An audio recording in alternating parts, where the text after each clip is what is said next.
इन लोगों को सत्ता से उतार दिया जाएगा। तो 2017 आप लोग याद करो, 17 से पहले के हालात याद करो।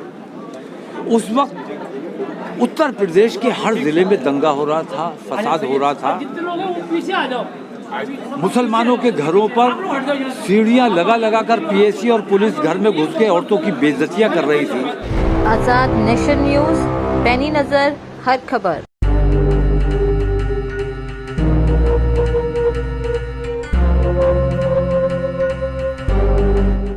इत्तेहादे मिल्लत काउंसिल की नई कार्यकारिणी का गठन मौलाना तौकीर रजा ने किया। इस अवसर पर मौलाना तौकीर रजा ने कहा कि 2022 में होने वाले विधानसभा चुनाव में हम उस राजनीतिक पार्टी का समर्थन करेंगे जो दंगा आयोग का गठन करेगा। जब से भाजपा की सरकार सत्ता में आई है, दंगे बंद हो गए हैं। जब ये पार्टी सत्ता से उतरेगी तो मुल्क में दंगे फसाद होंगे। ऐसे में मुसलमानों की मदद के लिए दंगा आयोग ही कारगर होगा। उन्होंने कहा कि मोदी सरकार और योगी सरकार ने जितना हिंदुओं का नुकसान किया उतना किसी पार्टी ने नहीं किया। कांवड़ यात्रा पर लगी रोक हटाना चाहिए। ये धर्म और आस्था से जुड़ा मामला है।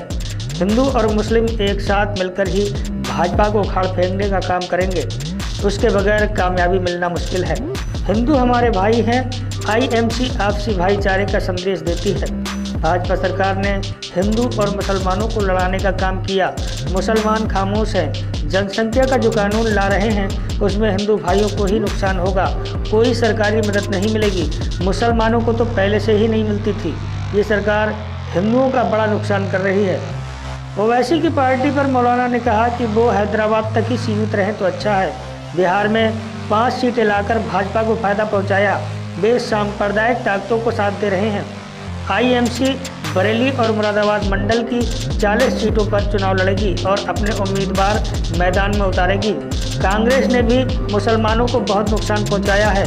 इस अवसर पर आईएमसी के अनेक कार्यकर्ता उपस्थित रहे।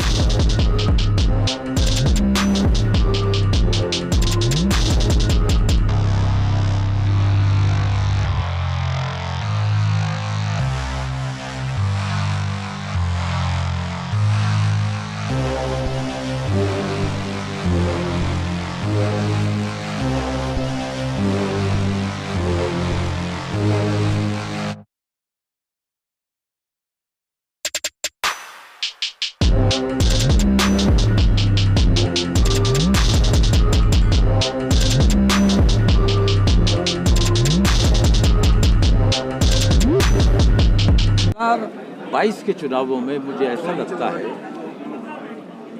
कि मौजूदा हुकूमत को तो सब जानते हैं। मुझे अंदेशा इस बात का है कि कल जब इन लोगों को सत्ता से उतार दिया जाएगा तो 2017 आप लोग याद करो, 17 से पहले के हालात याद करो। उस वक्त उत्तर प्रदेश के हर जिले में दंगा हो रहा था, फसाद हो रहा था। मुसलमानों के घरों पर सीढ़ियां लगा लगा कर पीएसी और पुलिस घर में घुस के औरतों की बेइज्जतियां कर रही थी। मुसलमानों के नौजवानों के सीनों पर बराह रास्त गोलियां चलाई जा रही थी। आपको खालिद मुजाहिद याद होगा जिसे सरेआम पुलिस कस्टडी में, पुलिस की मौजूदगी में मार डाला गया। जियाउल हक अंसारी याद होगा, पुलिस वर्दी में जिसे सरेआम ड्यूटी पर दिन दहाड़े मार डाला गया। कहीं कोई इंसाफ नहीं मिला। मुझे अंदेशा ये, उस वक्त भी हम जब सरकार से शिकायत करने जाते थे वो ये कहते थे कि भाई सरकार को बदनाम करने के लिए ये सब काम भारतीय जनता पार्टी कर रही है। मैं ये कह रहा हूँ कि आज जो भारतीय जनता पार्टी सत्ता में है, दंगे फसाद नहीं हो रहे हैं। हमारा सबसे बड़ा मसला दंगा है। कल जब ये उतार दिए जाएंगे तो ये दंगे फसाद फिर करेंगे। उस वक्त सरकार के पास ऐसा कौन सा प्लान है, क्या उन्होंने ब्लूप्रिंट बनाया है, किस तरह आगे 5 साल सरकार चलाएंगे, ये हम उनसे समझना चाहते हैं। अगर हमें समझा देते हैं, और मैंने मांग की है कि जो भी पार्टी दंगा आयोग, क्योंकि दंगे होने ही हैं, दंगों को कोई नहीं रोक सकता, क्योंकि ये दंगाई जब तक सत्ता में है दंगे नहीं हो रहे हैं। सत्ता से बेदखल होते ही ये फिर दंगे फसाद की राजनीति करेंगे। तो इन पर बंदिश लगाने के लिए एक दंगा आयोग और उसकी कानूनी हैसियत होनी चाहिए, जुबानी नहीं होना चाहिए। कानूनी हैसियत हो रही है। पुलिस की जांच में उस दंगा आयोग की मदाखलत होनी चाहिए, पुलिस से जवाब तलब करने का उसके पास इख्तियार होना चाहिए, दंगे की जांच का उसमें शामिल रहने का उन्हें इख्तियार होना चाहिए और पारदर्शिता होनी चाहिए। पुलिस जिसे चाहती है आतंक दंगाई कह देती, जिसे चाहती है क्लीन चिट दे देती है।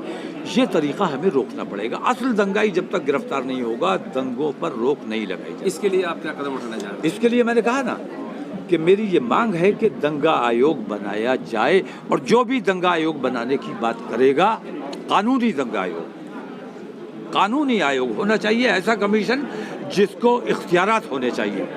जो भी बनाने की बात करेगा, बहुजन समाज कहेगा हम बहुजन समाज की हिमायत करने को तैयार हैं। समाजवादी ये बात, समाजवादी के सामने मैंने पिछली सरकार में भी ये बात रखी थी, उन्होंने वादा किया लेकिन नहीं, काम नहीं किया। इस सरकार में मैं ये नहीं कहता कि मुसलमान उप मुख्यमंत्री बना दो, मैं कहता हूँ कि दंगा आयोग बना दो। मुसलमानों का सबसे बड़ा मसला दंगा है और दंगों पे रोक लगनी चाहिए और दंगाई के खिलाफ सख्त कार्रवाई होनी चाहिए। जो बेगुनाह मुसलमान जेलों में बंद हैं उनके लिए क्या किया जाना चाहिए? उनके लिए संघर्ष है, जद्दोजहद है। भारतीय जनता पार्टी की वजह से वो मुसलमान जेल में नहीं है, बल्कि सेकुलरिस्ट जमातों की वजह से, जिन्होंने हमें यूज़ एंड थ्रो की पॉलिसी पे हमारा इस्तेमाल किया है। हमारी लड़ाई असल में उनसे है। भारतीय जनता पार्टी से तो हम उन्हें लड़ने के लायक भी नहीं समझते, हम उनसे बात ही नहीं करना चाहते। हमारी लड़ाई जो है, मैंने अपनी पार्टी को जो बनाया था, कांग्रेस के खिलाफ मेरी पार्टी बनी थी, समाजवादी के खिलाफ मैंने अपनी पार्टी बनाई थी। मेरी लड़ाई इनसे है क्योंकि यूज़ एंड थ्रो का काम ये करते हैं। भारतीय जनता पार्टी को तो हमने कभी इतना मौका दिया ही नहीं कि वो हमारा यूज़ कर पाएँ। उनसे हमारी लड़ाई नहीं, उनसे लड़ाई होगी तो हिंदुओं की होगी। हिंदुओं को उनसे लड़ना चाहिए क्योंकि हिंदुओं के साथ उन्होंने बहुत धोखे किए हैं। मुसलमान के साथ कोई धोखा नहीं हुआ क्योंकि मुसलमान ने उसे वोट ही नहीं दिया था। आजाद नेशन न्यूज़, पैनी नज़र, हर खबर।